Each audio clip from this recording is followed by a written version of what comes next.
El Consell d'Eivissa havia detectat diversos casos de frau, uns de turistes que obtenien i empraven la targeta de transport durant les seves vacances a l'illa.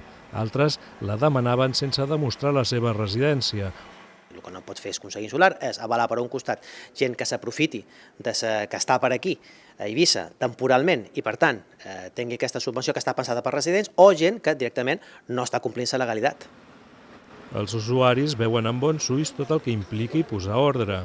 Eso debería tener un control para que los que nos estamos beneficiando realmente que la necesitamos, pues todo sea equitativo, ¿no? Debe de ser esto más bien para los que vivimos aquí, los que estamos aquí empadronados y todo.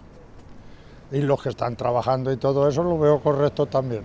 Hay un documento que emiten para resguardo a personas que vienen de afuera porque hay un vacío legal. O sea, no hay una diferencia si es NIE, si es DNI, si es tarjeta blanca.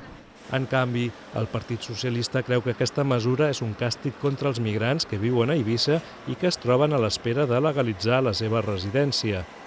No tens DNI, no tens NIE i estàs empadronat, l'única sortida per poder anar en transport públic és que vagis via algun dels serveis socials.